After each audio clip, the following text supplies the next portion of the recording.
At Surfrider, our love for the ocean doesn't stop when we leave the beach, which is why we created ocean-friendly restaurants. So what makes a restaurant ocean-friendly? At an ocean-friendly restaurant, you can count on reusable tableware when you're dining in, proper recycling practices, an ocean-friendly bag for takeout, no straw unless you ask for it, and absolutely no styrofoam. You might also notice vegetarian and vegan options, as well as sustainably sourced seafood. A discount when you bring your reusable cup, mug, or bag. Water and energy conservation efforts.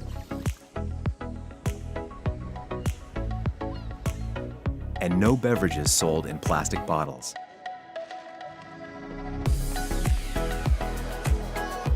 Ocean-friendly restaurants.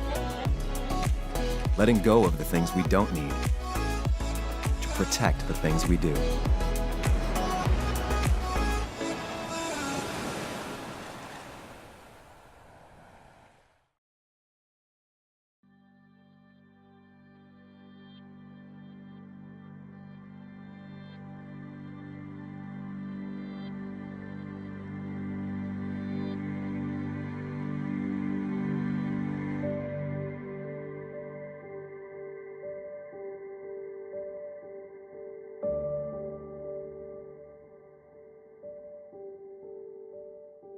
It's one of those things where you move someplace or you have a passion for someplace or you fall in love with a place and all of a sudden something just pops up that threatens to destroy the very reason you live there is really what it comes down to. And not just the reason you live there, but the reason that everybody lives there. I think the most scary thing about the issue is that we have so many threats living here on the coast. You know, there's all these things that come down the pike, whether it's hurricanes and storms or a bad nor'easter. If you could prevent any one of those, you would. If Hurricane Katrina was coming up the coast and you could push a button and say, stop, you would do it in a heartbeat. And that's really what we want to do. It's like this giant, it's such a salient, clear threat for the people that live anywhere on the East Coast. It's there. It's like, how can this is such a bad idea. It's kind of how we've been dealing with it now for the last several years, is trying to raise awareness that this is a real threat. We on the coast provide approximately 51,000 jobs in the tourist industry. We have about $2.2 billion in gross domestic product. We can't afford to lose that. That is the heart of our economy. Any coastal community that's got a thriving tourism business, and in the summer, that's basically every coastal community that's at risk. It's a printing press for money. It just shows up. It's just like every day, it just washes up on the beach. Just money, money, money. It just rains down out of the sky in terms of sunshine. It is a really powerful thing, and nobody would risk that. Nobody in their right mind, if it was their personal finances, would do business with an industry that threatens to shut them down for significantly less money. It just doesn't make sense. It just doesn't. Oil and gas lobby is a very, very powerful machine. and they've done a good job of putting a lot of misinformation out to the public to try to coat this practice and coat this policy as one that's going to benefit the community. Unfortunately though, when you go and look at other communities where they have put this practice into place, you see quite the opposite. You see fishermen out of work, and we don't see changes in gas prices. It's not worth the risk. There's more jobs and revenue associated with tourism, leaps and bounds, existing jobs. People that are actively working and have created a life for themselves now have to wake up and wonder, is some other industry going to come in and make my life obsolete?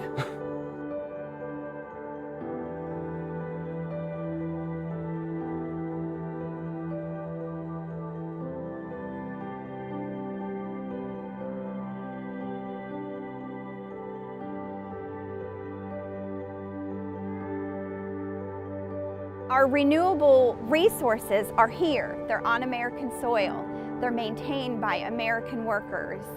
And that's something that will continue forever and ever, as opposed to a finite resource of oil.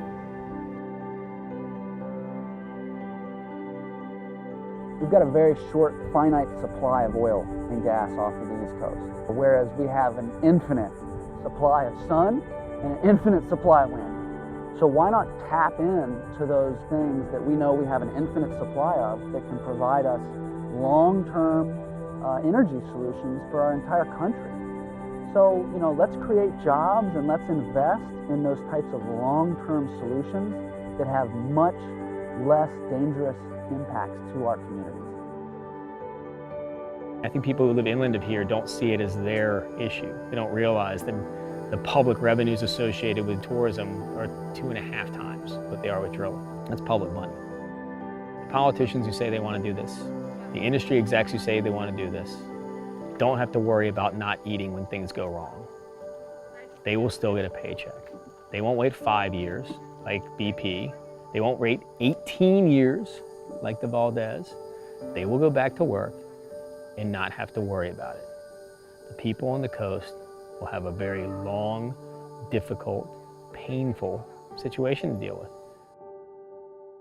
We can't afford to disrupt our economy. We can't afford for our charter boat captains to be out of work, for our seafood industry to be closed, and those people out of work. We can't afford to no longer have tourism or people coming to the beach and visiting our little town. But most of all, more than anything, we would lose our quality of life. This is where we want to live and work and where we want people to visit. And we do not want that quality of life destroyed.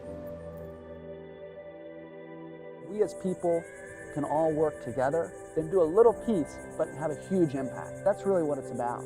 All of us, all individual grains of sand on the beach, make one big beach. But if we're all working together, we can fight anything, and we can win anything.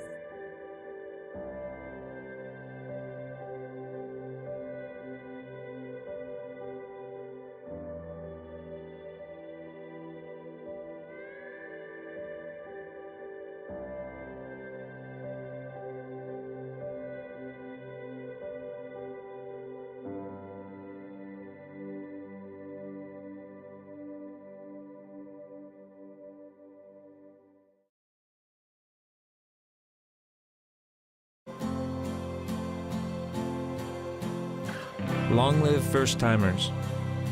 Long live weekend warriors. Long live jumping in and standing out, being alone and coming together.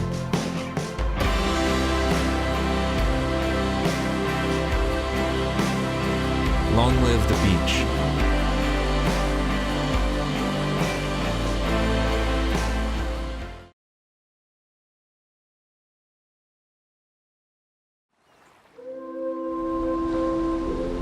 There are a few things in life we just don't want to live without. Good waves. Good friends. And good food.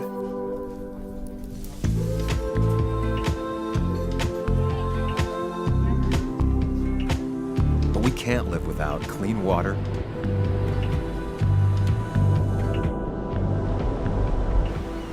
and healthy beaches. So we're letting go of a few things.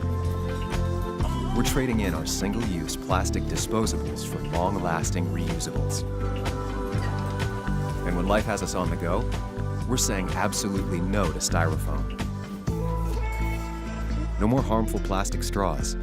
And you can forget about that plastic bag. We're refusing, reducing, and reusing, while taking care to recycle and compost. Because at Surfrider, our love for the ocean doesn't stop when we leave the beach. Ocean-friendly restaurants. Here's to reducing our impact. And sometimes, going a little above and beyond.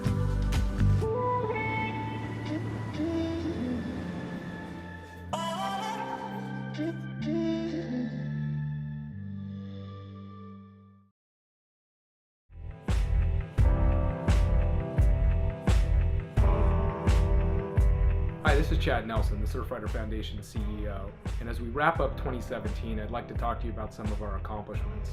At any one time, the Surfrider Foundation has over 100 active campaigns, and we're happy to report this year we beat our goal with over 47 victories to protect our coasts. Our amazing network of over 150 chapters and clubs across the nation have been working really hard to protect our clean water and healthy beaches.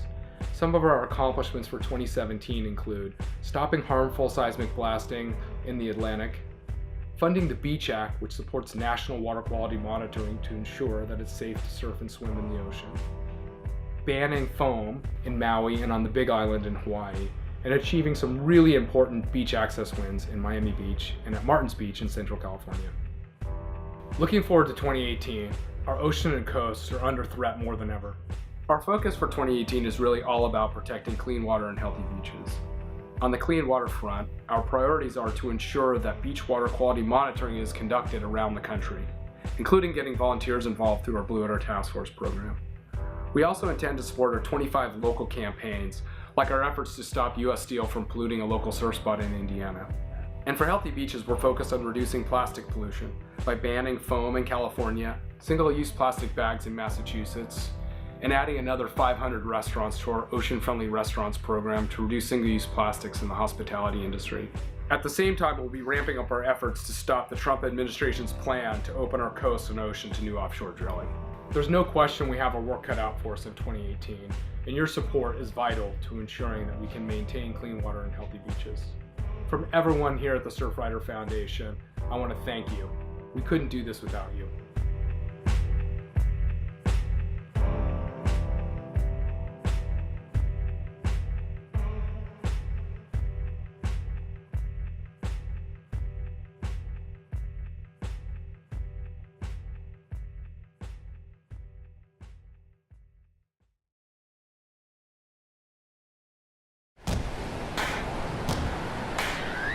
I fight for clean water.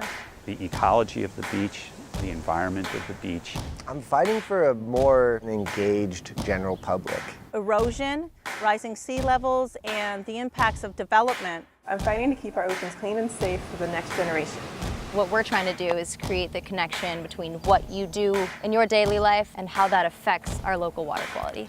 It seems like the threats that are facing our coastlines, our waterways, is increasing on a daily basis. Now is the time, you got to be the change you want to see in the world. And our beaches, our coastlines, our environment is under attack, so. What are you fighting for? What are you fighting for? What are you fighting for? So what are you fighting for?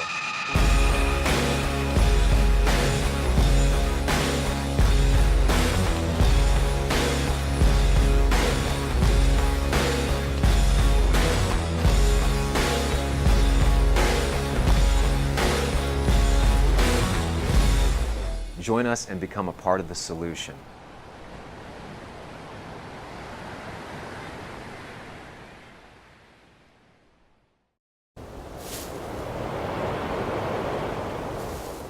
Let's go surfing now, everybody's learning how. Come on a safari with me.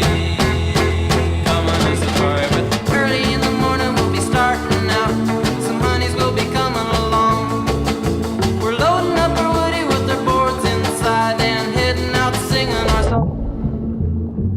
Oh baby, wait and see, yes, I'm gonna take you surfing with me. Come on along, surf baby, wait and see, yes, I'm gonna take you surfing with me. Let's go.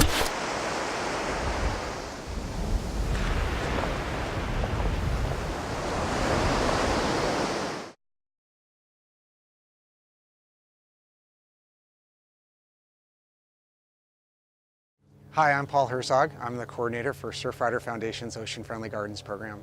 The #1 source of ocean pollution is urban runoff. It happens when it's raining and every day when sprinklers shoot over into the street.